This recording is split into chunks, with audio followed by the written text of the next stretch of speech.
Que lo que vamos como a defender acá, digamos como punto número uno, es que dado como la crisis energética, económica, ¿cierto? El neoliberalismo surge como una nueva racionalidad que propende pues por quitarle responsabilidad al Estado y depositar esa responsabilidad en los sujetos y en la libertad de cada cual. Punto número uno, ¿cierto? Punto número dos, la identificación que el sujeto realiza con el cristianismo está determinada por esta misma crisis, por esta crisis social, y esto pues favorece obviamente la ligazón precisamente a la doctrina cristiana. Número tres, el cristiano es presa fácil de un neoliberalismo, lo vamos a tratar enseguida el por qué. Número cuatro, el neoliberal es presa fácil del cristianismo. Número cinco, el uribismo es la principal bandera del neoliberalismo en Colombia, ¿cierto? Pero no solo el neoliberalismo, sino que particularmente el cristianismo. Es muy frecuente ese junte de uribismo y cristianismo. Entonces les damos la bienvenida a todos y comenzamos como a articular. Me parece importante hablar del contexto como histórico, cultural, que hace referencia al neoliberalismo. Eso como, ¿qué es en sí el neoliberalismo? No sé si quieras empezar, Alex, o comienzo yo, como quieras.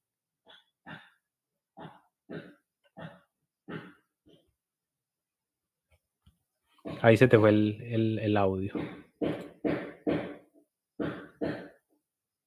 No, sí, José. Ya. Quisiera empezar este asunto, pero lo voy a agarrar de un tema que es crucial, porque es que el neoliberalismo es un gobierno muy particular y lo que busca gobernar es la subjetividad. Y ninguna tecnología de gobierno había sido tan directa en este asunto de gobernar la subjetividad. Entonces yo sí quisiera, bueno, quisiera que me dejaras unos 4 o 5 minutos tratando de hacer un ejercicio de genealogizar qué es eso de la subjetividad y por qué el neoliberalismo propone un gobierno de ella.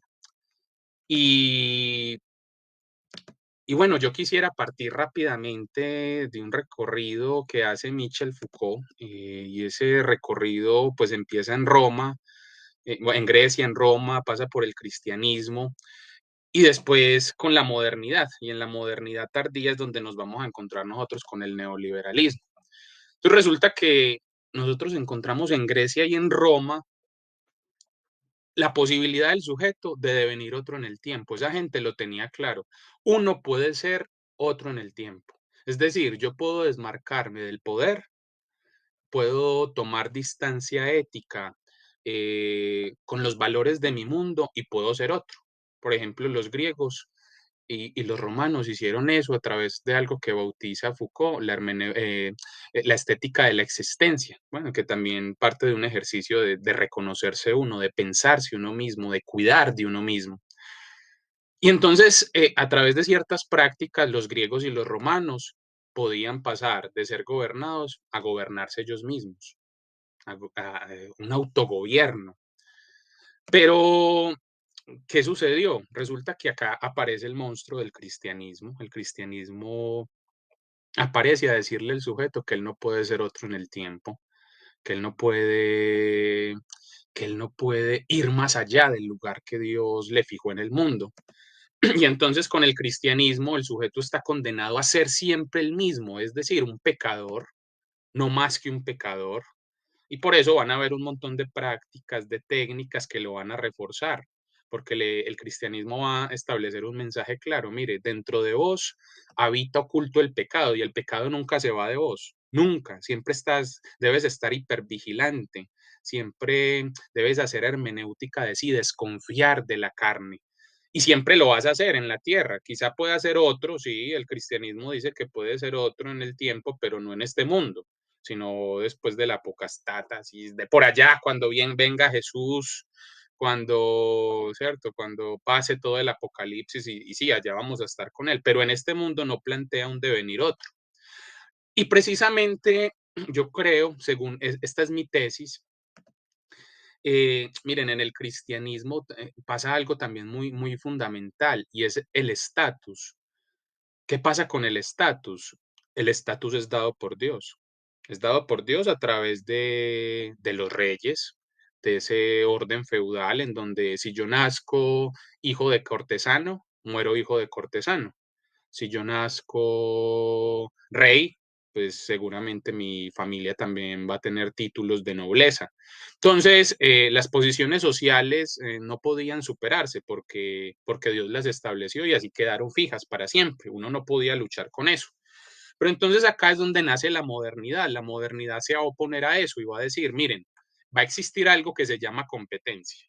La competencia es la posibilidad de que ustedes vayan más allá de lo que Dios prefijó para ustedes. Es decir, usted puede superar esas posiciones, usted puede de cierta manera esforzarse para cambiar la situación de su familia, salir de esa burbuja de su familia y soñar con otras cosas. Entonces, lo que nos prometió la modernidad es que yo puedo ser otro en términos de estatus.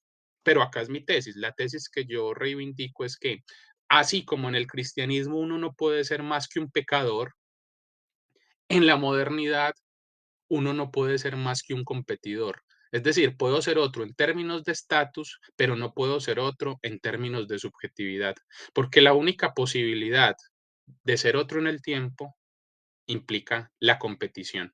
Y hoy en día, en el neoliberalismo, esa competición devino en una forma de subjetividad que podemos llamar el empresario de sí, alguien que empresarializa su sí mismo, que se ve así, que se interpreta así como algo que debe mejorarse, como un portafolio. Yo soy un portafolio que cada vez debo aumentar, mejorar con estudios, que debo mejorar haciendo tal y tal curso. Es decir, surge el sí mismo como algo que siempre debe perfilarse, autoperfeccionarse y demás. Entonces yo creo que esa es una discusión muy interesante que hay que hacer acá. No sé, José, si para vos el neoliberalismo nos permite ser otros en el tiempo o qué reto tiene hacerle quite al neoliberalismo en términos de la subjetividad.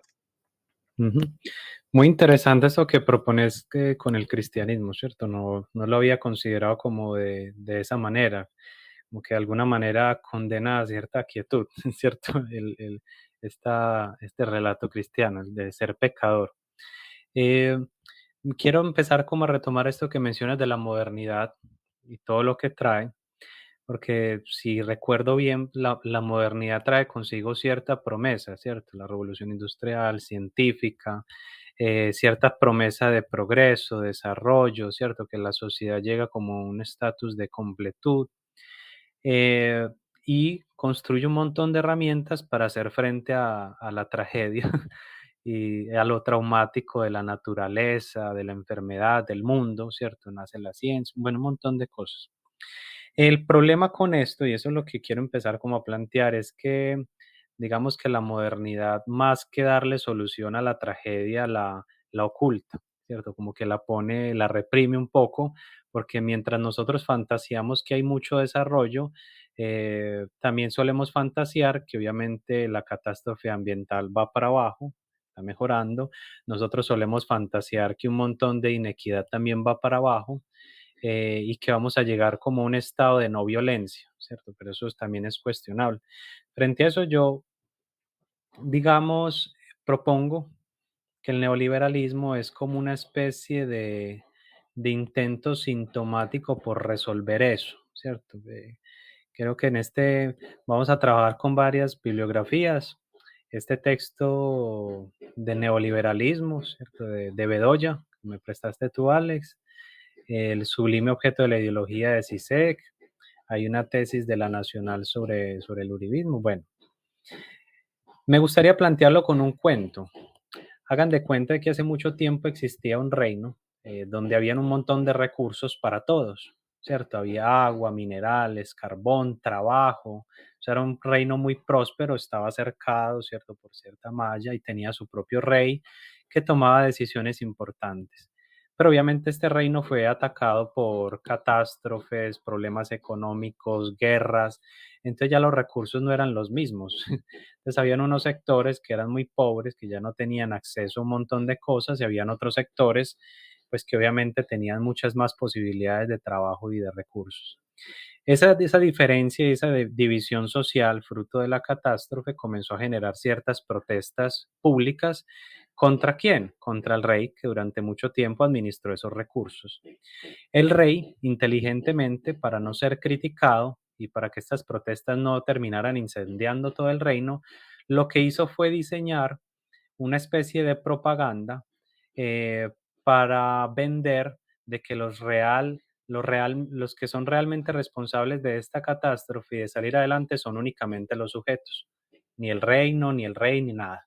Entonces empezó a construir una propaganda que la desplazaba por unos parlantes, por televisión, por la radio, y de esa manera el rey se libró de ser criticado y construyó una nueva forma de continuar en esa promesa de progreso, ya ahora a cargo de los sujetos. Los sujetos son los encargados de sí mismos. Bueno, el rey termina siendo el Estado, el reino es cualquier país, y ese discurso que se desplaza por todos estos parlantes, la radio, la televisión, pues a eso es lo que llamamos neoliberalismo, que como bien dice Alex, se fundamenta en la competencia como norma, norma en instituciones, en familia, en el trabajo, en las amistades. Es una cosa impresionante. Todo entorno se vuelve competitivo y por otro lado, la empresa como modelo de procesos de subjetivación, porque eso es un asunto, empieza como a exaltarse la empresa.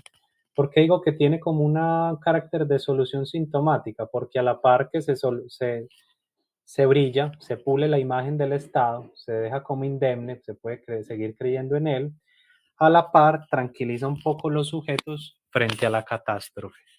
Les dice, no, no, no, no va a pasar nada. Haga muchas cosas que usted lo va a solucionar, siempre siendo competitivo. Entonces, de alguna manera, apacigua dos instancias diferentes.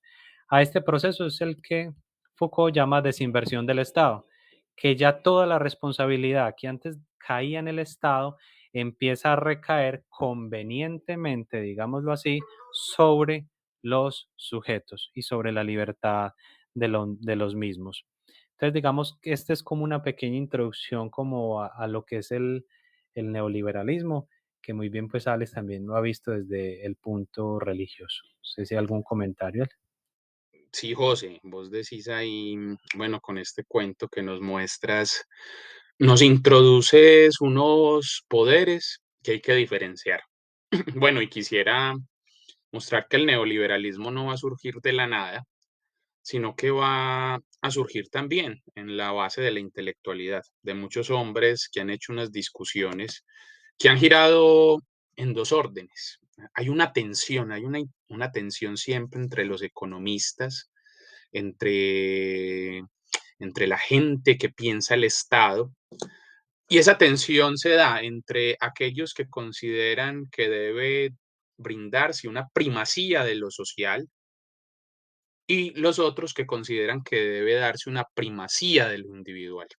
Por ejemplo, en este gran debate, ¿a qué me refiero con primacía de lo social? Autores como Augusto Comte, que es el padre de la sociología moderna, tenía una tesis fundamental y es que la libertad individual debía sumirse al orden social. ¿Por qué? Porque la sociedad es algo más que la suma de individualidades. Entonces, todo sujeto tiene la misión de encajar en esa sociedad para hacerla grande. Por otro lado, en la primacía de lo individual tenemos a otros señores como John Stuart Mill, que es fundamental para el desarrollo del neoliberalismo y del liberalismo clásico. Porque lo que nos va a decir John Stuart Mill es que la sociedad es un conjunto de individuos y ya de individuos que somos libres e iguales y al final, ¿qué es la sociedad? Un intercambio entre propietarios de sí mismos. Es decir, nosotros nos debemos a nosotros y ya, y nada más, no le debemos nada al Estado, no debemos comportarnos con base en la cultura económica, sino velar por nuestros intereses y ya, eso es lo que, ese es el primado del individualismo. Esta misma discusión la vamos a encontrar, por ejemplo, en Durkheim, pero Durkheim está en el lado de la primacía de lo social. También va a decir lo mismo, el individuo es más bien un producto de la sociedad y no el autor de la misma. Miren que ahí aparece otra vez la tensión. Pero esto lo va a radicalizar, en especial un señor que se llama Herbert Spencer, que al igual que Stuart Mill, también se van a ir para ese lado de la primacía de lo individual. Y Herbert Spencer va a ser muy influenciado por Charles Darwin. Recuerden que Darwin establece pues esa tesis de que quiénes son los que deben sobrevivir, pues las especies que más se adaptan, más capacidades para la adaptación tienen. Y él va a decir lo mismo, pero en términos sociales, va a plantear algo así como un darwinismo social. ¿Quiénes son los que deben tener más riquezas? ¿Quiénes son los que deben tener una mejor posición en una sociedad? Pues aquellos que se esfuerzan. Entonces, ¿cuál es el papel de, ya como no hay reyes, a Herbert Spencer no le tocan reyes directamente, sino que ya de los reyes hemos pasado a los parlamentos, a todas esas figuras del Estado? Él dice, miren, así como derrocamos a los reyes, pues debemos derrocar también al Estado, a las formas de gobierno. Con esa tesis que acabas de mencionar, José, desinversión del Estado de Foucault, pues lo que está diciendo Spencer es, mire, los parlamentos no deberían hacer nada. Pues lo único es permitir a la gente que sea libre, que tenga competitividad económica, es decir, no interferir para nada, porque toda esta gente tiene la tesis de que el mercado es más o menos, es algo así como una entidad divina que no debe regularse. El Estado no debe meter las manos ahí, porque el mercado se regula solo. Es un principio divino en cierto sentido. Esa es la tesis del liberalismo y que luego va a ser también problematizada por el neoliberalismo del laissez-faire, el dejar hacer a la gente empresa, dejar hacer que el mercado se regule por sí mismo. Entonces yo creo que ahí hay algo fundamental, no sé qué. José, ¿vos dónde te parás? ¿En la primacía de lo social o en la primacía de lo individual para pensar una sociedad? ¿O qué, cómo entendés esa tensión? Mira, sí sé que pararse solamente en uno ambas sería ideología, sería como barquitos de papel, ¿cierto? Porque ambas cosas en interacción son lo que terminan produciendo el bienestar pues en sujetos y en sociedad. Me gustaría retomar estos asuntos que ya llama sobre el individualismo, porque una de las consecuencias fundamentales de esta desinversión es que se empieza a acrecentar el individualismo, ¿cierto? Y no solo el individualismo, sino el acento que se pone en la responsabilidad subjetiva de cada quien en cuanto a su propio bienestar, sus recursos, su salud. Entonces, ustedes han dado cuenta que hoy en día proliferan un montón de técnicas terapéuticas que lo que hacen es llevar la bandera del individualismo y de la responsabilidad subjetiva. Es que tú lo elegiste, tú puedes salir adelante, es tu responsabilidad, ¿cierto? Yo le decía a alguien, ¿cuántos pacientes se le han curado a usted por acentuar la responsabilidad subjetiva? ¿Cuántas veces ha sido fundamental en la resolución de un síntoma acentuar en eso? Entonces, técnicas que de alguna manera se venden como, uy, con mucho fundamento, que no sé qué, pues terminan siendo otra versión de neoliberalismo y no se dan cuenta. En definitiva, terminan tratando el individualismo con más individualismo. Por otro lado, como el Estado empieza a quitarse responsabilidad, necesita otro ente que le ayude en ese proceso, ya lo citaste muy bien, y ese ente es la empresa. Entonces empiezan a desregular ciertos impuestos a la empresa, ciertos funcionamientos, pero también eso empieza a existir como cierto ideal, el ideal del empresario, ¿cierto? Como lo más valioso y lo que va a resolver los problemas de la sociedad. Así comienza a verse la empresa, como aquello que de alguna manera. Y es bien curioso porque si ustedes recuerdan bien, en que tocamos un asunto del uribismo, una de las palabras que posiblemente más decía Iván Duque en campaña antes de quedar era la palabra empresarios, emprendimiento. Entonces, digamos que el inconsciente de la gente lo que hace es copiar, lo que hace es comprar, digámoslo así, y también copiar, lo que hace es comprar un discurso que de alguna manera le resulta adaptativo, valioso e ideal, porque es que así se lo viene vendiendo el neoliberalismo por todas las pantallas, los centros comerciales, la radio, claro. Entonces los sujetos votantes comenzaron a ver durante mucho tiempo como lo más valioso el sujeto que emprende. el que habla de empresa, y ustedes lo van a ver en muchas de sus charlas.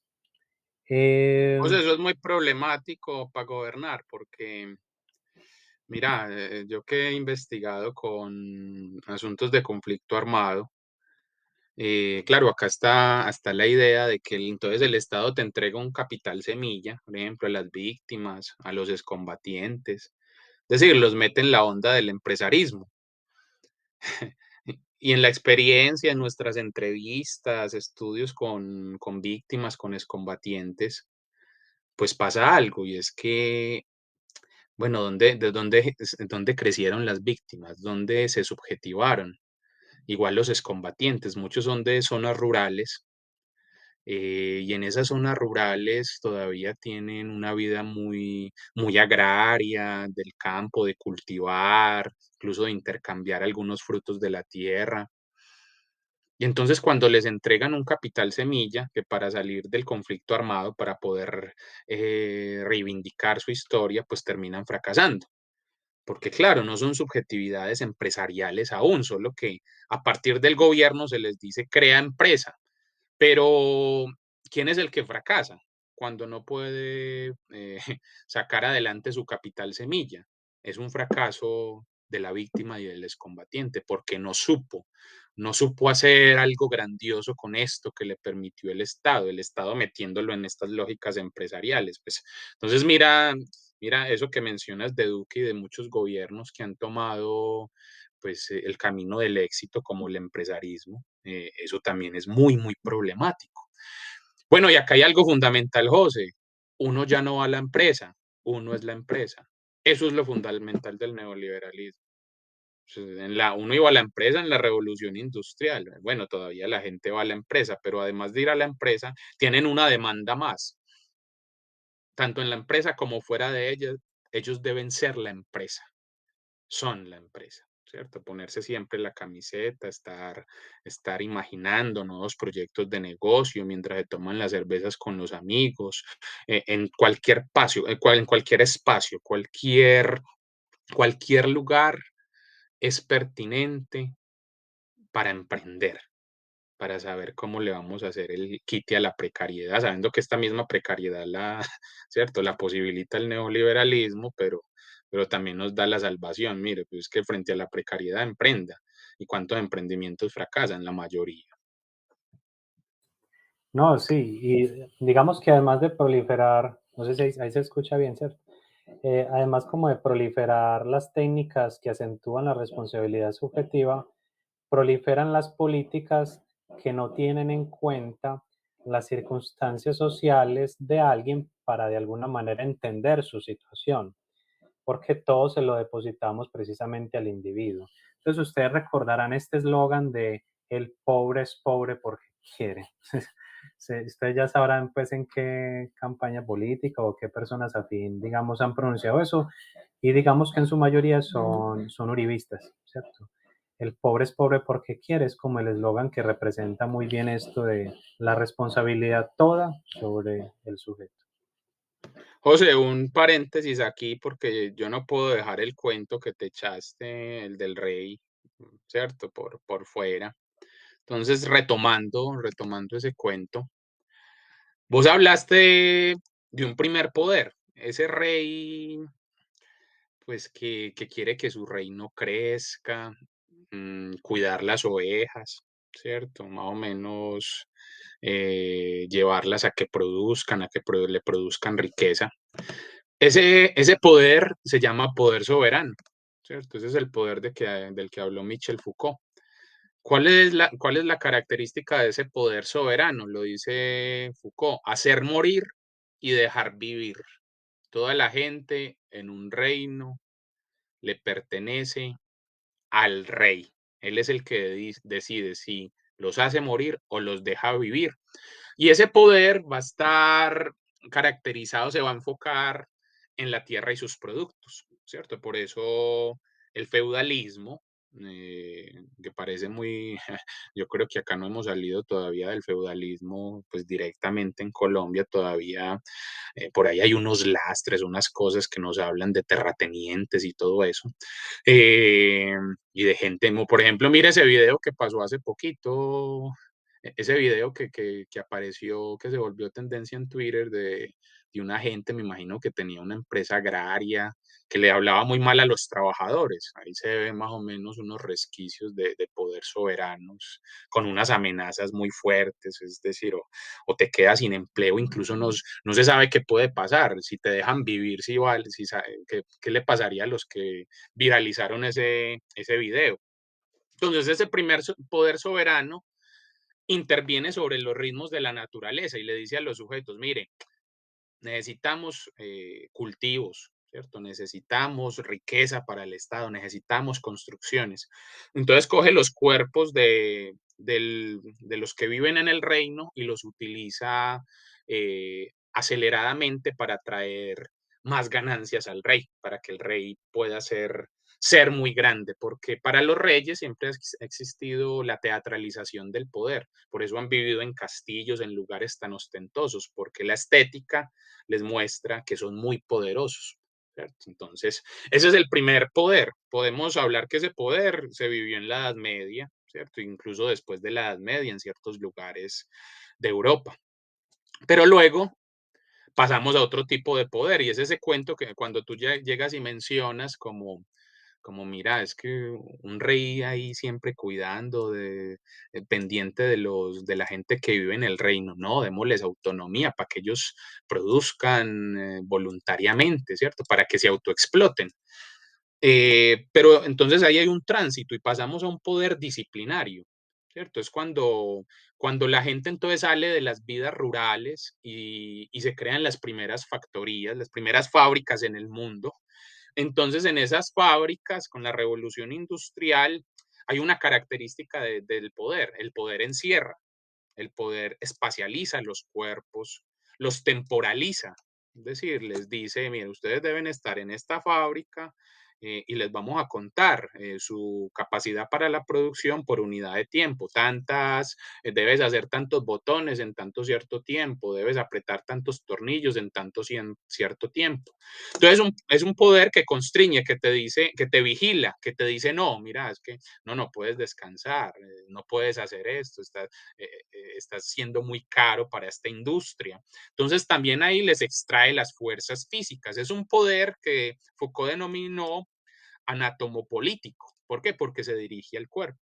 Se dirige al cuerpo, interviene sobre sus ritmos, sobre los ritmos de los trabajadores. Bueno, y ahí se desplegan un montón de sistemas de producción como el Taylorismo, el Fordismo, que no me voy a meter con eso, pero ese poder no es el propio hoy en día, no es el poder disciplinario, sino que hoy hemos pasado a otro tipo de poder que podemos llamar el poder de la gubernamentalidad o, a ver, un poder, miren, ya no va a ser un poder que te dice no, que te constriñe, que te vigila, sino que podemos decir que es un poder que nos motiva a actuar más que nos constriñe, que nos dice, no, hágale adelante, usted puede producir más, póngase la camiseta, délo todo.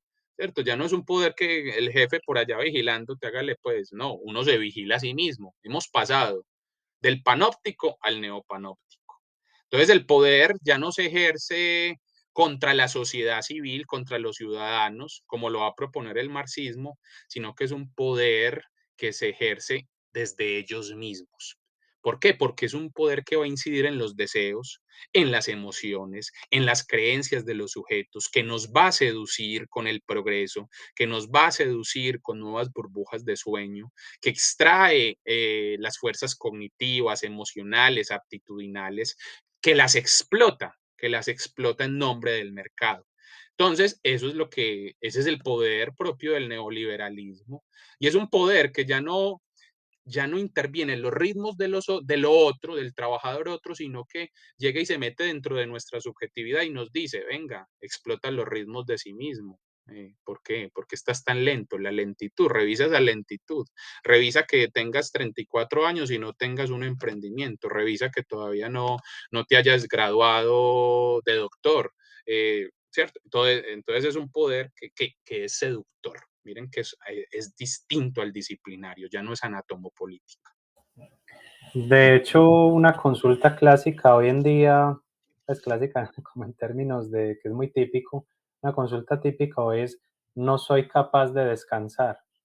O sea, los pacientes te dicen: "A mí me cuesta el ocio, me cuesta reposar, me cuesta". Una paciente me decía: "No me he visto ninguna serie completa". O sea, está arrojada al activismo completo y le cuesta sentarse, ver un programa, porque lo ve casi como una abominación. Es decir, la misma abominación que tenían los sujetos por la lujuria, el pecado religioso, ahora lo tienen frente a la contemplación, el silencio, el parar, ¿cierto? Y digamos, las consecuencias de eso, pues, es más catástrofe. La gente piensa que hace mucho cuando no piensa, pero precisamente hace falta un poco eso, parar y pensar. Me gustaría introducir algo que, digamos, estamos llegando ahí, y es que para que esto se sostenga, estos ideales de individualismo, responsabilidad subjetiva, empresarios de sí, es necesario haber mellado y satanizado el estado providencia, ¿cierto?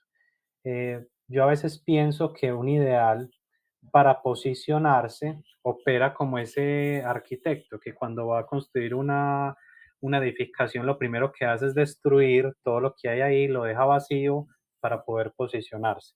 Lo mismo sucede con estos ideales neoliberales. Para poder posicionarse, primero hubieron unos procesos de crítica al Estado Providencia. Entonces, durante mucho tiempo, lo que se produjo, creo que fue durante el siglo XX, fue una especie como de satanizar todo lo que tuviera cierto carácter de solidaridad social, Estado Providencia, empatía social, y eran tratados como si fueran formas totalitarias de gobernar, formas entorpecedoras de gobernar. Entonces es muy curioso porque hoy en día de alguna manera es lo mismo. En Colombia, en los debates políticos, cualquier forma de política que sea afín a la empatía social, a la solidaridad social, al Estado de Providencia es tratado como castrochavista, comunista, ¿cierto? Entonces es muy curioso porque eso comienza a dividir el mundo en dos, es decir, lo entorpecedor y lo que propende por el desarrollo, un dualismo, ¿cierto? Pregúntense bien quiénes son las personas que más fácil van a comprar un dualismo, los que ya tienen un dualismo dentro de sí. Por ejemplo, el dualismo religioso. Si usted cree que el mundo es los buenos, los malos, el bien, el mal, los ángeles y los demonios, ¿usted qué hace?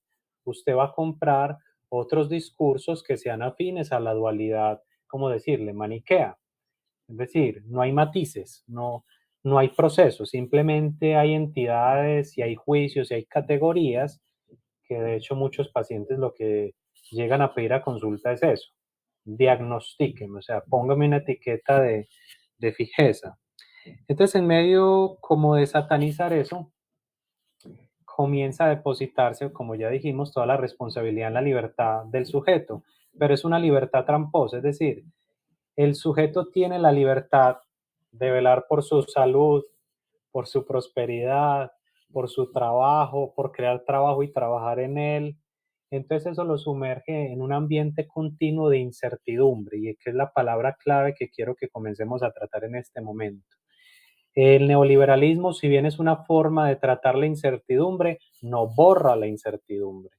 Lo que hace es que permanece porque los precios, los costos en el mercado continuamente están variando, la cantidad de empleo y desempleo continuamente está variando. Vos puedes decir que hoy en día estás muy bien en tu trabajo y al otro día pues parece que no tanto. Entonces, en medio de esa incertidumbre, el neoliberalismo comienza a vender ciertos ideales de ser flexibles, adaptables, ¿cierto? Es decir, como la incertidumbre nos requiere ser flexibles y adaptables a toda situación, esas dos características o esas dos fuerzas que al inicio eran una obligación, porque es que no hay otra manera de enfrentar hoy en día la situación sino ser adaptable y flexible, comienzan a venderse como ideales. Entonces ustedes ven en los procesos de selección que lo que más se idealiza es la capacidad de adaptación del candidato, la capacidad de flexibilidad. Entonces usted cuando escucha eso, usted dice, wow, ser flexible y adaptable es la gran cosa y eso es muy valioso. Entonces, hay una palabra que es afín a las palabras flexibilidad y adaptación. Esa palabra es juventud, ser jóvenes.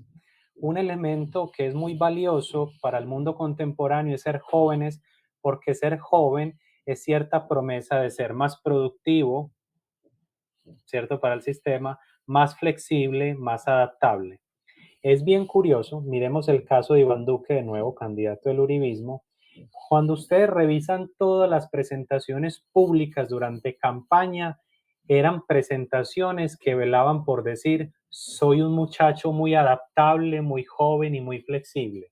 Entonces cantaba vallenato, hacía la 31 con un balón de fútbol, tocaba la guitarra y era muy joven, ¿cierto? Había tenido experiencia afuera y hablaba inglés. Entonces era un candidato que además de tener ciertas experiencias, también era muy flexible. Entonces, ¿qué sucede con eso? El sujeto votante, cuando revisa eso, dice, wow, este muchacho es tan flexible, tan adaptable, posiblemente va a ser un buen gobernador. ¿Por qué lo dice? Porque ya le vendieron hace rato que los valores más ideales son flexibilidad y adaptabilidad que se presentan en quién? En los jóvenes. Claro. Mira que ahí hay algo muy interesante, y eso que mencionas, bueno, lo dice Gilles Deleuze. Él dice: "El sujeto de hoy ya no es el topo echa raíces, el topo se queda en un lugar y empieza a embellecer su lugar, hace sus cuevas, ¿cierto? Se siente que ese espacio que ha construido es suyo, pero el sujeto de hoy", dice Deleuze, "ya no es ese, sino que ese es la serpiente". La serpiente es flexible, está en todos los lugares, sabe aprovecharse de sus movimientos, sabe dónde debe estar, sabe dónde curvar, ¿cierto? Y es precisamente ese sujeto que explota, esa cualidad personal que explota el neoliberalismo. Todos deberíamos ser unas serpientes que vivimos en un no espacio. Siempre deberíamos tender a los movimientos del mercado, sincronizarnos a ellos. Si el mercado se mueve para allí, vámonos para allí. ¿Cierto? Necesitamos participar de esa coreografía, porque al final la coreografía del mercado, saber anticipar sus ritmos, estar con los ojos de un búho sigiloso para saber qué es lo que hay que hacer, lo que me dé plata. Entonces hay que estar pendiente de las carreras que me den plata, de los negocios que me den plata, del Bitcoin, hay que volvernos expertos inversores en todas estas plataformas de trading para saber cómo movernos en todos esos asuntos abstractos, esos movimientos raros, pues hace parte precisamente de ese sujeto serpentino. Y claro, el sujeto serpentino, yo comparto esa tesis que vos estableces, que el sujeto serpentino es un sujeto joven que ha vivido un imperativo, el imperativo de la ilimitación. ¿Qué es el imperativo de la ilimitación? Eso lo va a decir la Dardot. Es un sujeto que vive la ultrasubjetivación, siempre quiere ir un paso más allá de sí mismo. Es decir, nunca está contento, ¿no? Nunca queda en un lugar de reposo, como mira, ya alcancé lo que quería. No, siempre hay un ir más allá, un trascenderse a sí mismo. Y para trascenderse a sí mismo, pues el asunto es que borra los límites corporales, los límites del cansancio, los límites de su cuerpo. Entonces, vive borrando la experiencia del agotamiento e incluso de la vejez. La vejez y el agotamiento son el coco hoy en día. Eso tiene que vencerse a como de lugar. Aunque sea con Vive 100 Jose, aunque sea con ¿cómo se llama? Red Bull. Es decir, si vamos a hacer esos cadáveres más o menos porque un minuto antes de la muerte vamos a estar muy enérgicos y flexibles, porque eso es lo que se nos pide de cierta manera. Entonces, atino, y lo que mencionas de Duque y de personajes que aparecen cada vez más en la política, Zelensky, pensemos incluso al que acaba de renunciar aquí en la alcaldía de Medellín, ¿cierto? O sea, es gente que se muestra muy jovial, ¿cierto? Que se muestra muy atractiva en ese sentido. Mira, este muchacho es joven, este muchacho puede ser flexible, mire, está en la onda con los nuevos descubrimientos del mercado, llevándole tablets a la gente, creando Ruta N, mire, es que allá es donde van los empresarios, la nueva Silicon Valley, todo ese asunto es muy atractivo hoy en día. Y ellos lo intuyen. Cuando mira los candidatos hoy en día empiezan a tener un perfil en la vestimenta y todo va en orden a eso, que se vean informales, descomplicados, que hacen ejercicio. Claro, todo es para vender la imagen de juventud. Que Y son este corredores. eh, sí, por ahí salió un muchacho que a correr espontáneamente salió a hacer una maratón tan raro. Sí, bueno.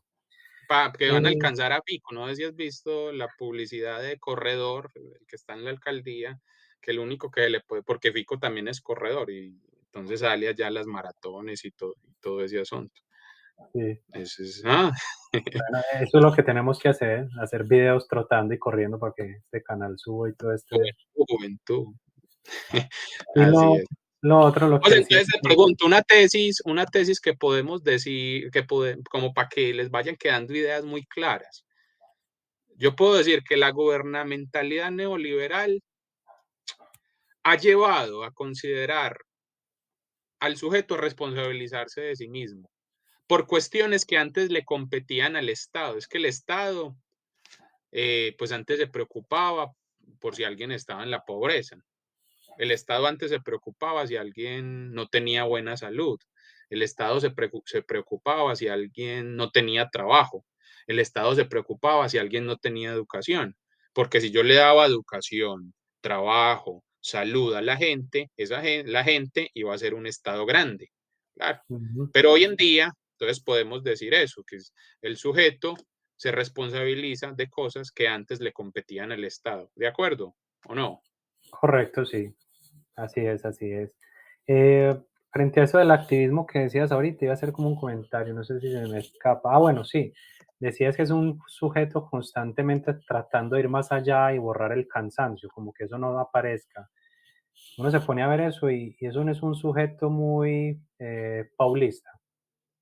Pablo. Si ustedes leen el Evangelio, Pablo no es un sujeto que constantemente quiere hacer más, estar a la altura de la salvación, sacrificar más, dar más, poner la cara, esforzarse, ayunos, bueno, etcétera. Con esto lo digo porque comenzamos a meternos en el asunto religioso y voy a abrir un par de preguntas que yo sé que es un tema que puedes tratar muy bien y es por qué hay tantos neoliberales cristianos, por qué hay tantos uribistas que de alguna manera sostienen el cristianismo. Entiéndase como cristianismo lo siguiente, como para no entrar en polémicas, simple y sencillamente es quien sostiene la creencia en Cristo, ¿cierto? Como el Hijo único de Dios y redentor de los pecados, ¿cierto? Digamos, como el Hijo en mayúsculas, el Hijo de Dios en mayúscula, que redime los pecados, ¿cierto? El Salvador. Entonces, ¿por qué sucederá eso, ¿cierto? Porque alguien elige una religión y no otra.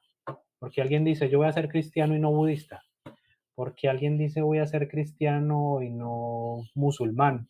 ¿Eso será casualidad o con qué tiene que ver esa selección? No, José, pues por un lado, por el lugar en donde nos tocó vivir, pues lugares de colonización cristiana. Pero bueno, y ahí hay que irnos a Weber. Max Weber nos mostró cómo desde el inicio la ética protestante, que hace una reforma al cristianismo de cierta manera, es la que le va a dar cabida y posibilidad al capitalismo. ¿vale? En específico, el segundo y tercer espíritu del capitalismo. Porque recordemos que el cristianismo antiguo, en un inicio planteaba, incluso el judaísmo también lo va a plantear, un asunto de la predestinación de las almas, predestinación de las almas. Es decir, desde el inicio, desde que hubiésemos nacido, ya pues Dios tenía en sus planes y nos íbamos a salvar o no nos íbamos a salvar. Así nos comportemos muy bien o nos comportemos muy mal. eh, Ese asunto ya está escrito, destinado por Dios. Pero son precisamente en esa lucha por Dios salva, entonces por gracia o por meritocracia. ¿Por qué salva? ¿Por cuál de las dos? En donde en esa disputa terminó ganando la meritocracia, ¿cierto? No, Dios salva al que hace méritos, Dios salva al que hace méritos. Y entonces hay unas discusiones ahí muy interesantes de un señor que se llama Richard Baxter que nos dice, miren, no, la única manera que ustedes tienen de saber si están salvos es el trabajo. Si usted le entrega su vida al trabajo, trabajar, trabajar y trabajar, ¿cierto? Como el mantra de un expresidente, usted sabrá si está salvo, porque esa es la señal de elección divina. Cuando yo trabajo, trabajo y trabajo, entonces produzco riqueza, porque uno trabajando tanto, pues necesita producir un excedente y más con estos primeros protestantes que trabajaban mucho y eran muy codos porque estaba mal el asunto de acceder al lujo, porque el lujo era pecaminoso en ese primer protestantismo, es en ese primer espíritu del protestantismo. Pero luego eso va a ser reconciliado, es como, no, pues el lujo está bien. La gente que se dedica a trabajar, pues tiene que mover el dinero, tiene que ponerse el sello de la salvación. Entonces ahí se empieza a hacer una asociación, riqueza igual a salvación, una salvación que se vuelve terrenal, incluso una salvación, sí, que ya no depende de la iglesia directamente, porque Dios, ¿a quién bendice? Dios va a bendecir, Dios siempre ha bendecido a quién, al bueno. Dios, de cierta manera, ¿a quién le tira las maldiciones? Pues a los egipcios, ¿cierto? A todos esos pueblos paganos, pero ¿a quién les tira el maná? ¿A quién le tira lo bueno? Al pueblo judío, a los suyos, a los que son buenos. Un mensaje que toma, por ejemplo, que se convierte en un punto de referencia de los Estados Unidos. Estados Unidos siempre ha dicho, soy grande porque soy bueno. Pues, así piensan los dirigentes de los Estados Unidos. Es que mira el poder que tenemos, mira lo que hemos colonizado, mira nuestro poder en la historia. Eso debe ser porque somos muy buenos y porque Dios bendice a los buenos. Miren, ahí está la ética protestante latente. De hecho, yo creo que Mario Sabán, que es un estudioso como estos textos religiosos, dice es que Occidente más que cristiano es paulista, o sea, lo que cree más en Pablo que en Cristo, o sea, porque de alguna manera está alineada a eso más que a un montón de parábolas donde pues Dios es amor, ¿cierto? Y el amor no condiciona. Entonces, se parece que somos más paulistas que cristianos, eh, haya sido cual haya sido la intención, pues, de la iglesia cristiana o católica o lo que sea. De acuerdo, ¿no? Y bueno, hay que entender el tiempo de Pablo, el tiempo del primer cristianismo. Es que a esa gente le tocó algo muy teso. Todos sabían, el imperio romano en ese momento era lo más guau. Es decir, ¿quién ha construido este imperio tan poderoso, tan gigante, tan económicamente potente? Pero es que el asunto es que creció tanto ese imperio que ya era muy difícil gobernarlo, era muy difícil irse a cada territorio porque ahí se empezaron a meter ciertos pueblos que denominaron ellos mismos bárbaros, en especial los pueblos germanos, y empezaron como a hacer mellas, mellas, mellas. Y el asunto es que un imperio de estos tan grandes se cae, empieza a caerse y a desmoronarse. Y entonces esa es la oportunidad del cristianismo, ¿cierto? Y la oportunidad de los primeros cristianos de pensar, y no, para gobernar, para derrocar este imperio romano, inventémonos otra cosa. Digamos que vamos a crear un imperio que no es de este mundo, un imperio más poderoso que el imperio romano, un reino de los cielos. Vamos a prometer un reino de los cielos que ya no tenga que ver con todas estas construcciones, con todas estas grandezas. Y eso es una salida muy ingeniosa que tienen los primeros cristianos y por eso se forma el cristianismo, de cierta manera. Es como, mira, prometámosle a esta gente otro proyecto político y es eso, un gobierno que no sea de la tierra. Y de hecho la lógica es, a un imperio lo derroca más fácil un dios que un hombre. Creo que ese es el trasfondo de todo y vamos como a entrar en esa, en la figura de Cristo, ¿cierto? Que, pero en términos como de identificación psicológica, ¿cierto? E inconsciente. Y es que la tesis que voy a tratar acá tiene que ver con que la identificación que el cristiano hace, la hace principalmente con Cristo, ¿cierto? Esa es la identificación primordial que sostiene su creencia. Pero es una identificación que no lo hace con cualquier característica de Cristo, ¿cierto? Es bien curioso, sino que es una identificación con esa dimensión de Cristo de ser Dios separado de Dios. Entonces, ¿por qué lo digo así? Porque esta división de alguna manera resuena con las divisiones que ya existen en la cultura, en el mundo, en la sociedad desde hace mucho tiempo. Tú lo dijiste. La división en el Imperio Romano pues ya era evidente, pero hoy en día todavía se sostiene. Divisiones de estrato, de cultura, académicas.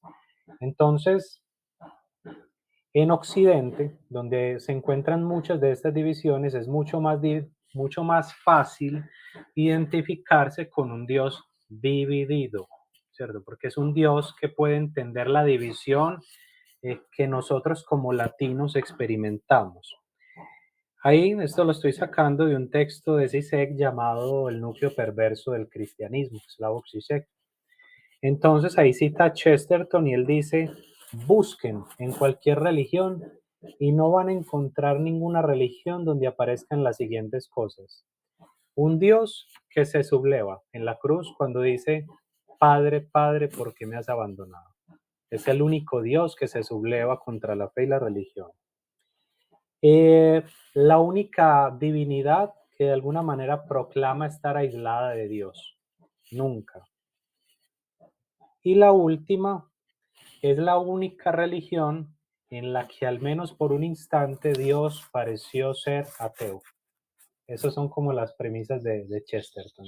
Entonces, frente a esto, van a aparecer los teólogos, claro, porque los teólogos están pendientes de sostener la fe, y van a pegar el grito en el cielo y nos van a decir, no, pero es que no estaba renegando de la fe, estaba haciendo una oración que se encuentra en los Salmos donde se dice, Padre, Padre, ¿por qué me has abandonado? ¿Cierto? Es muy curioso porque si ustedes revisan el versículo de Mateo, la expresión es clara. Y Jesús gritó. Yo me pregunto, el Jesús que decía, cuando quieras orar, ve a lo secreto y háblale a tu Padre en lo secreto, de repente constituye como forma de oración el grito público. Eso estaba como sospechoso, ¿no será más bien el grito aquello que afianza el asunto de desesperación? Estoy solo, estoy abandonado, ¿cierto? Entonces, esa renegación de la fe de alguna manera resuena con la renegación que ha experimentado el 99% de la gente latina por pobreza, por trabajo, por conflictos afectivos, familiares, ¿cierto? Porque uno lo ve desde afuera, pero toda esa gente que está en problemas y grita está sufriendo, sufriendo diferentes males. Entonces, de alguna manera, esa renegación que parece ser un bache en la doctrina religiosa es su motor principal de fe. En Occidente hay una identificación al cristianismo que se difunde con gran velocidad, precisamente por eso, porque es el sujeto identificándose a un Dios que puede entenderle, porque Cristo en la cruz está diciendo, mira, pues yo entiendo lo que vos vivís todos los días. O sea, pues claro, obviamente va a ser mucho más fácil ligarse a esta religión. Dice Sisek, la verdadera comunión es precisamente con la duda que presenta Cristo en la cruz, ¿cierto? Y creo que eso es como un elemento importante. No sé si Alex quisieras decir algo eso acerca de la renegación de la fe y la duda, porque creo que es algo importante. José, entonces aquí, bueno, pensemos bueno, ahí como para hacer ya las relaciones entre uribismo, pero no solo uribismo, sino de muchas apuestas políticas con el cristianismo, con este precio que pagó Jesús, ¿cierto? Jesús pagó un precio, lo que a todos nos queda muy teso de pagar, es impagable, ¿cierto? Uno nunca va a estar al día con eso que hizo Jesucristo, con el derramamiento de sangre, entonces uno le queda la misión de ser un buen ciudadano, ¿cierto? De ser muy buen ciudadano, de ser gente de bien, ¿cierto? Gente de bien para poder pagar todo ese asunto. El asunto es que eso es, ya lo dije, es impagable. Eh, entonces, precisamente, mira cómo todas las figuras políticas, muchas figuras muy conservadoras, pues siempre pegan el grito, hacen el grito de que esto es un caos, ¿cierto? Medellín se convirtió en un caos, Bogotá se convirtió en un caos, en un caos para transportarse, en un caos por la inseguridad, en un caos en materia de todo, ¿cierto? Todo es un caos. Y entonces necesitamos a alguien que ordene el caos. ¿Quién es el que ordena el caos? ¿Qué figura? ¿Cierto? ¿Qué figura es la que necesita la política para ordenar el caos? A mí me suena a revivir a Zeus y a revivir a Cristo. Pues, quién es el que ordena en Grecia el caos? Zeus. ¿Cierto? Zeus es el que llega y como que pone todo en su lugar. Igual pensemos también en el cristianismo, Ujú. quién va a ordenar el caos? Entonces llega el apocalipsis, un montón de cosas desafortunadas, pero va a llegar Dios y dar un orden. Va la segunda venida a establecer un orden. Entonces vamos asociando quién nos promete eso, quién promete ordenar el caos y lo puede hacer.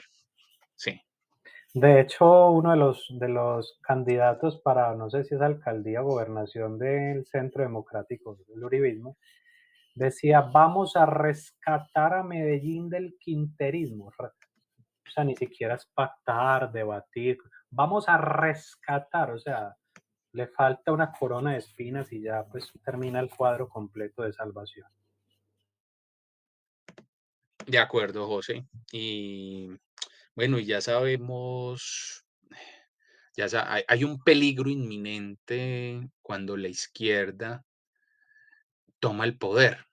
Y es una estrategia, esa estrategia de los medios de comunicación, todas esas estrategias de campaña política que empiezan a mostrar lo caótico que fue una administración.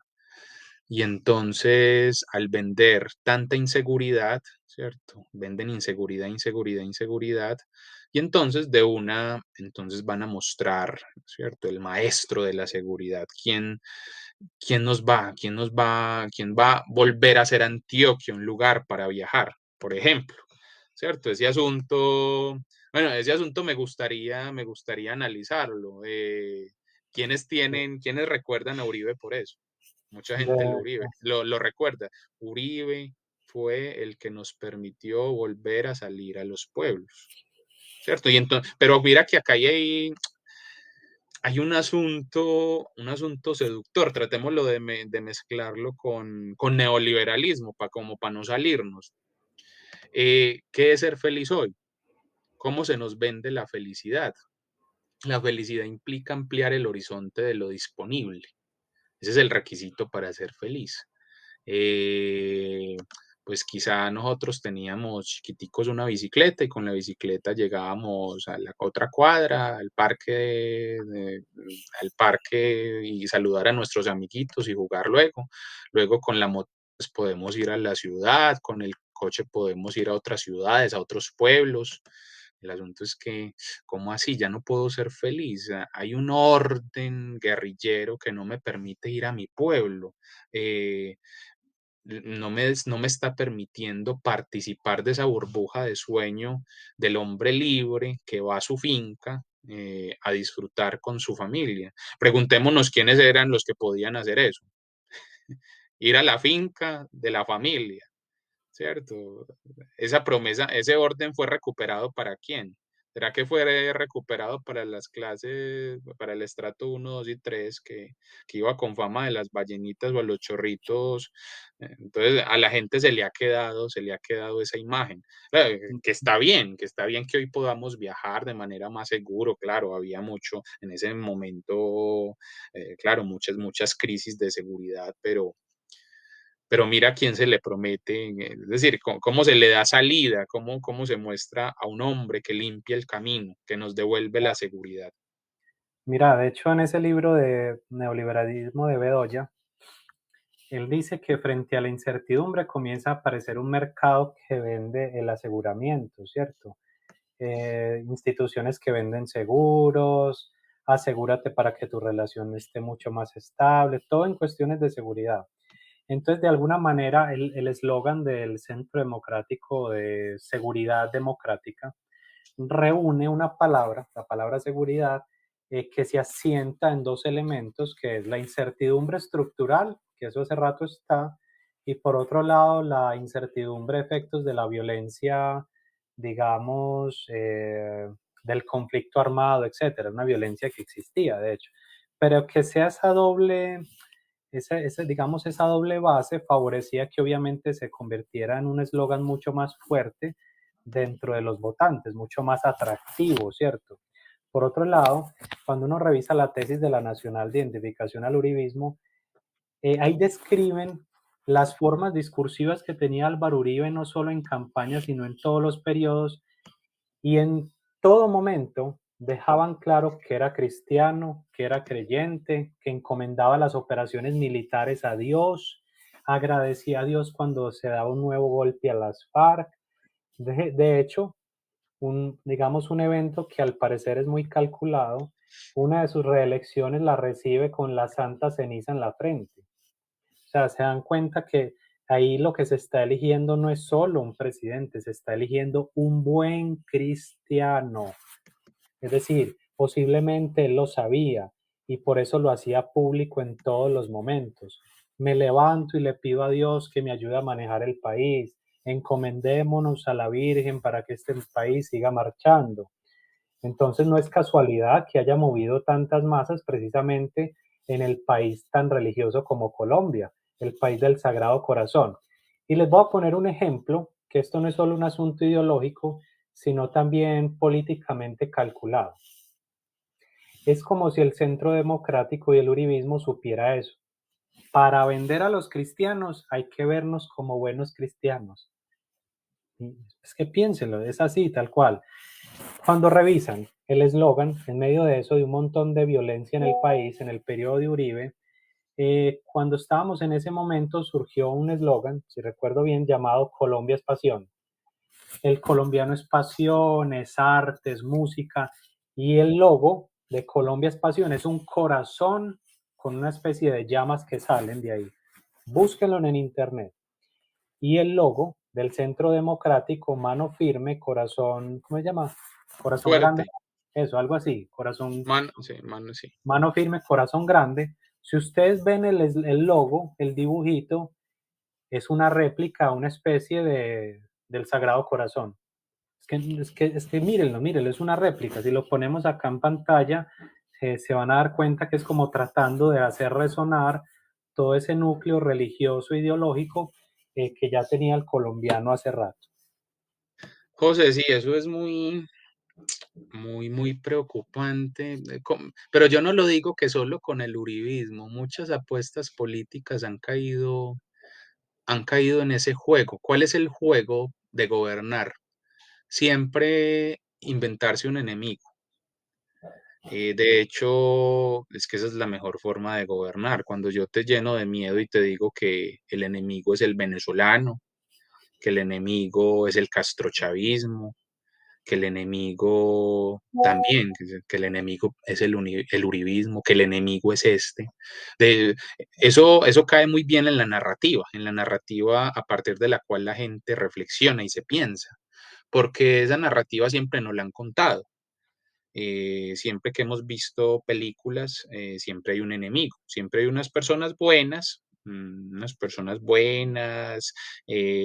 pero que ellas no decidieron lo mal que les pasó porque llegó una amenaza externa a meterse con ellas, entonces aparece siempre un héroe que termina salvando, un héroe que termina salvando.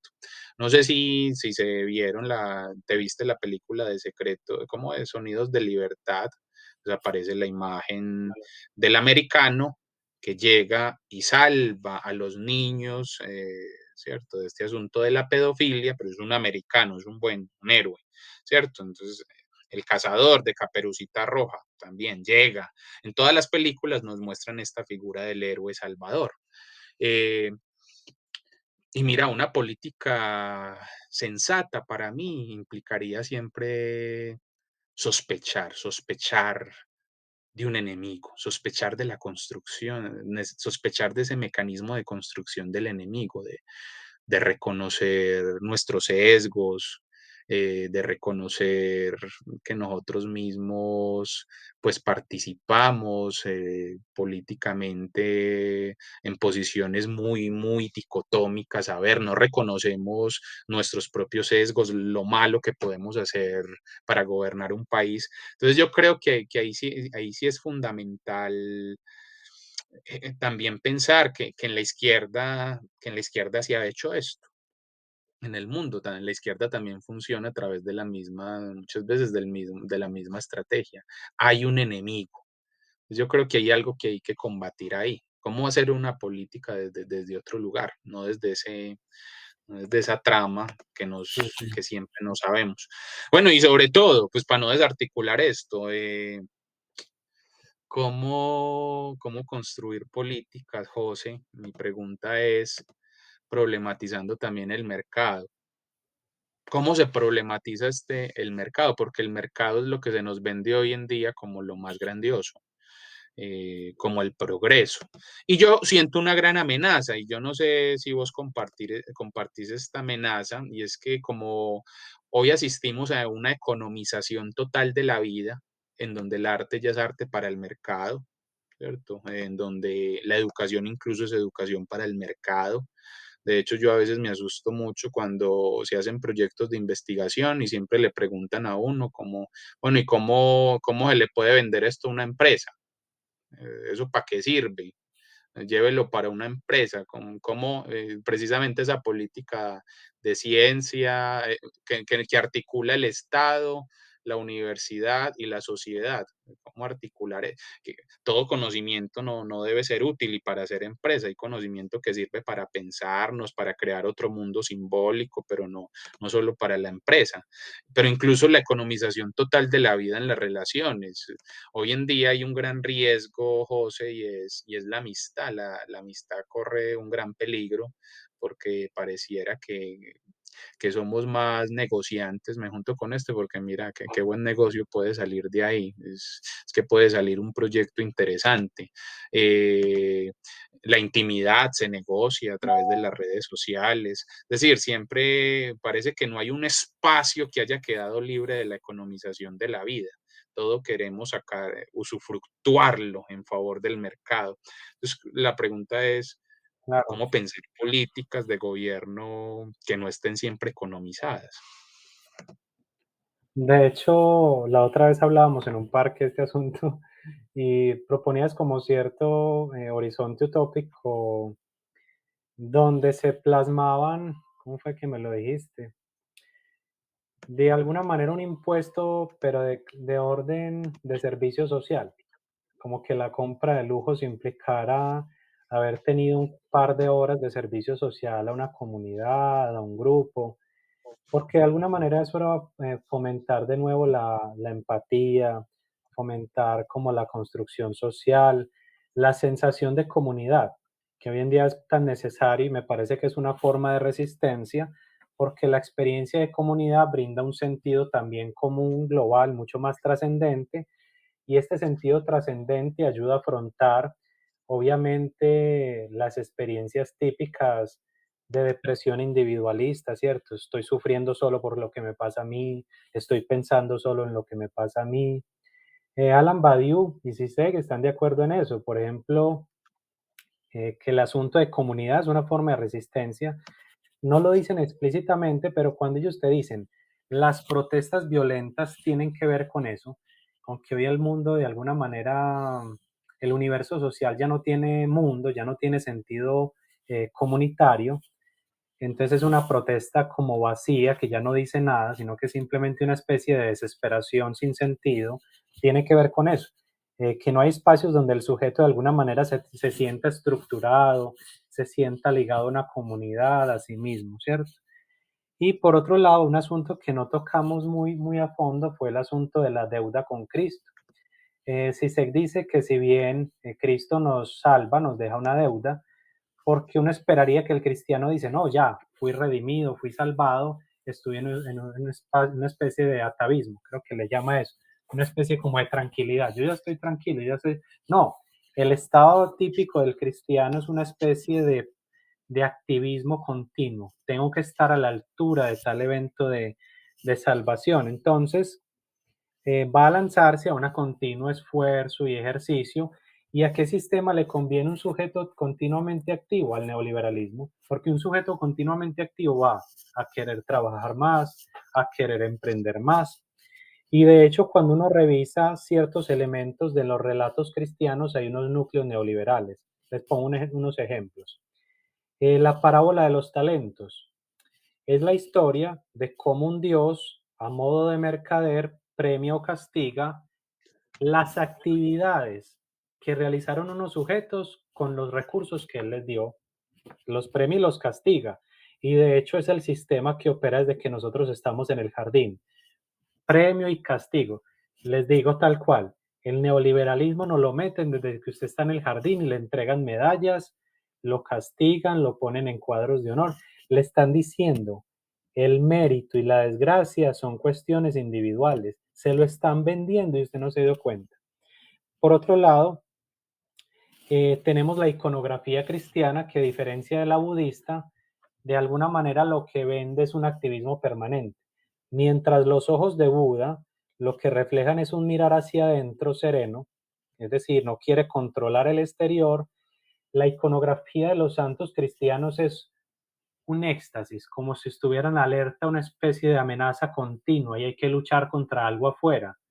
Es lo mismo que hace el neoliberal, estar preparado para la incertidumbre. Y a lo que ya mencionó Alex, el trabajo protestante y los contrastes en el relato cristiano, porque Cristo no es solo dulzura, Cristo también es mano firme, cuando derriba las tiendas del templo, cuando dice que lo que vengo a traer es espada. De hecho, queda la pregunta por qué uno de los apóstoles tenía una espada en el huerto de Getsemaní. Sí, ahí les dejo la pregunta por qué tenía una espada. Eso ya genera una pregunta. ¿Eran seguidores Ujú. espirituales o políticos? ¿Cierto? ¿Por qué tenía una espada? O sea, Entonces, esa premiación que se hace al mérito, pues sería, de hecho, yo en ciertas ocasiones con la tesis liberal de que, pues quien se esfuerza mucho, pues que gane mucho. Que entre más hagas cosas, pues sí, vas a mejorar tus riquezas, vas a asegurar mejor tus necesidades ontológicas. Pero mira que acá hay algo muy interesante. Mostrando ese núcleo neoliberal que tiene el cristianismo, eso que acabas de mencionar, hoy en día pasa algo muy raro, y es que la gente trabaja más. La gente cada vez trabaja más, eso se llama, eso lo describe un señor que se llama Harmon Rosa. Él dice que nuestra sociedad funciona por estabilización dinámica. ¿Qué quiere decir eso? Que hoy nos movemos más rápido, nos aceleramos, eh, trabajamos más, emprendemos más, Y la sociedad necesita eso, más movimiento de los cuerpos para tener crecimiento económico, pero el crecimiento es de los bancos, del mundo financiero. Pero entonces, nos movemos más, pero socialmente nos quedamos más estancados en el mismo lugar, ¿cierto? Eso es muy, muy paradójico. Es decir, incluso nos movemos más, no para con el sueño del progreso, como mira, es que en tantos años, mira dónde me proyecto, voy a tener todo esto. Hoy nos movemos más con miedo a perder lo que ya tenemos. Es decir, esto que más o menos nos permite vivir, este lugar de estabilidad. Hacemos tantas cosas para mantener esta posición. Claro, ni siquiera es para escalar, porque ese es el sueño de la modernidad. La modernidad nos prometía que haciendo y haciendo cosas, esforzándonos, íbamos a participar de una burbuja de sueños. Pero parece que hoy en día esa promesa está incumplida. Entonces, eso como que eso no tiene sentido. De hecho, bueno, Vanessa hace poquito conversando con ella me decía que cuánto ha subido su salario. Revisó como unos recibos de hace 3 4 años y le ha subido como 1.000.000 de pesos. Es decir, entonces uno se pregunta, ¿tenemos mayor calidad de vida? Claro, entonces, todas estas políticas, de hecho, sí son muy lanzadas por el uribismo. El uribismo, por ejemplo, siempre nos dice, por ejemplo, ¿quién fue el que quitó el asunto de esos recargos nocturnos?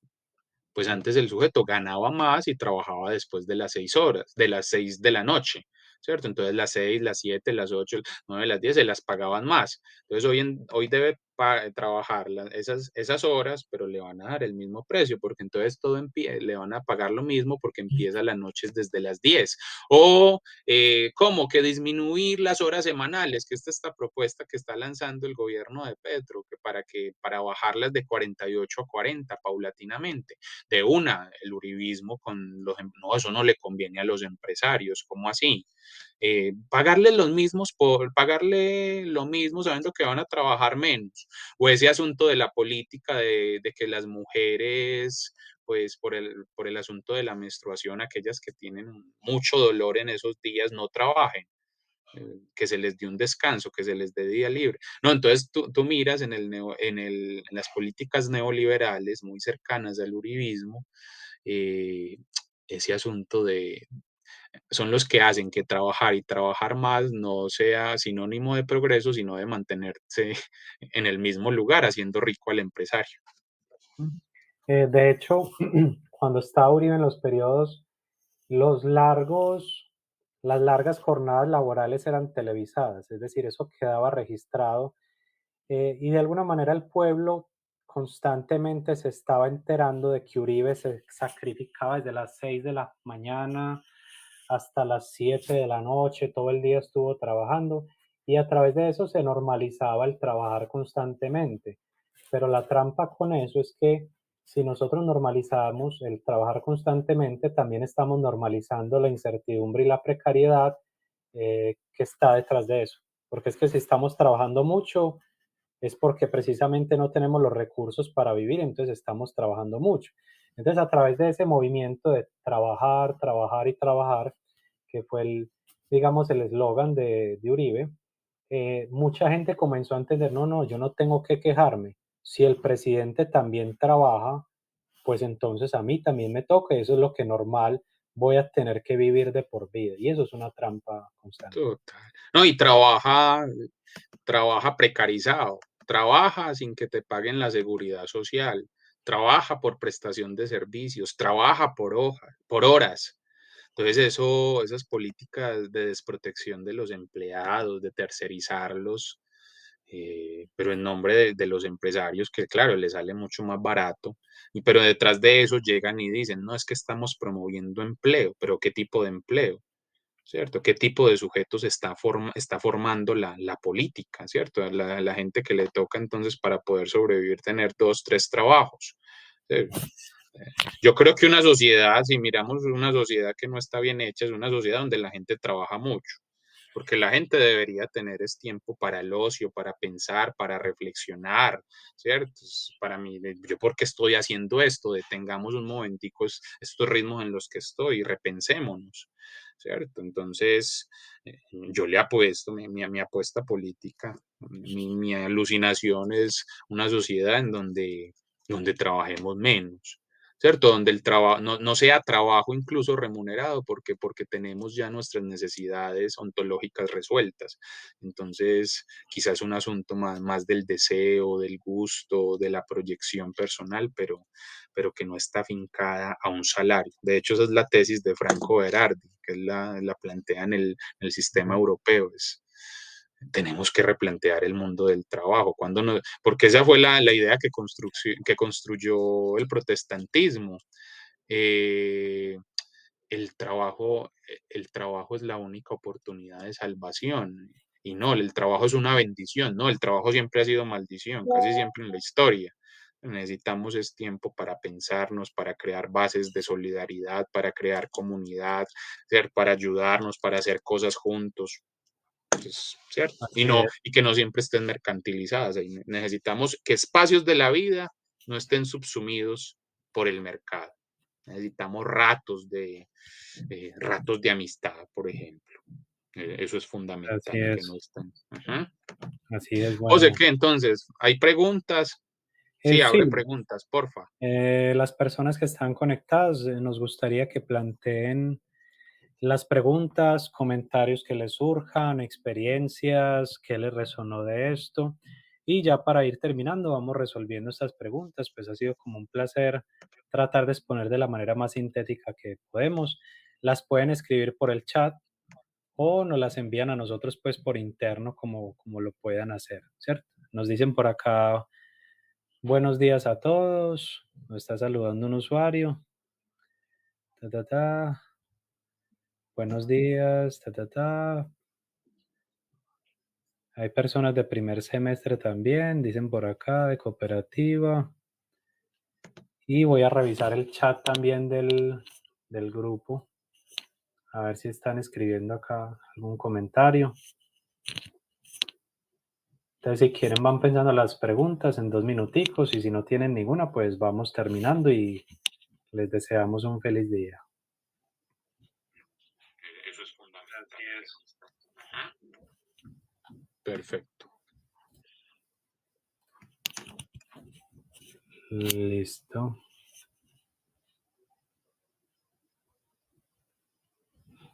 Entonces, en 2 minuticos cerramos pues como el espacio.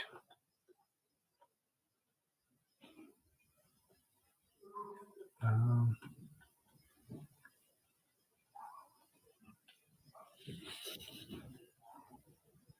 Bueno, le pueden compartir esta conferencia, este grupo a familiares de todo tipo, amigos. Los que eh, llegaron tarde, la conferencia, eso queda Queda grabado, la grabado. charla, por si tienen para luego el trabajo que vamos a hacer en el curso. Y, no vale, si no hay preguntas, José, entonces Vale. podemos ir cerrando. Haga Entonces, pues el muchas cierre, gracias. magistral. Entonces, muchas gracias, Alex, por tu presencia, por tu saber.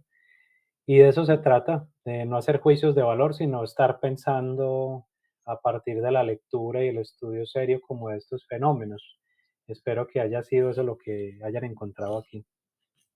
Vale. De acuerdo. Muchas gracias, José. Pues, que quede un mensaje claro, sí, es necesario, sobre todo hoy en día, hacer una resistencia sobre nuestra subjetividad.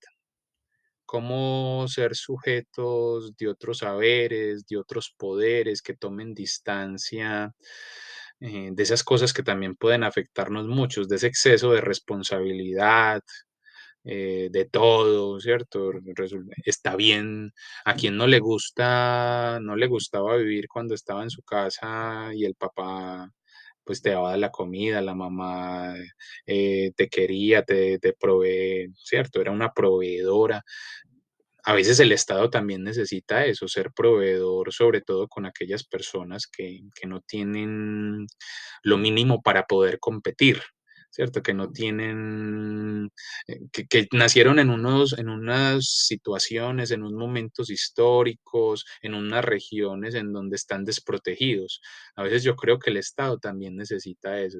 Mira, necesito darte las garantías para que tú puedas salir a presentarte un examen y puedas ganarlo, para que puedas presentarte un trabajo y te puede ir bien. Porque esta competencia es muy injusta, la que nos propone el neoliberalismo. ¿Cierto? En una carrera en donde todo nos dice, todos podemos correr, pero a uno les da patineta, a otros les da moto, a otros los pone con los pies descalzos. Entonces, claro, hay más probabilidad de que unos ganen y otros no. ¿Cómo pensar una sociedad en donde no sea la metáfora de la competencia la forma de estar en sociedad? Deberíamos imaginar otros futuros.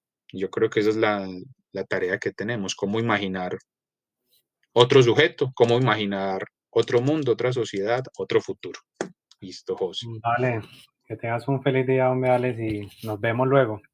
Gracias por Listo, el que estés muy bien. día. Chao, nos vemos. Hablamos. Chao.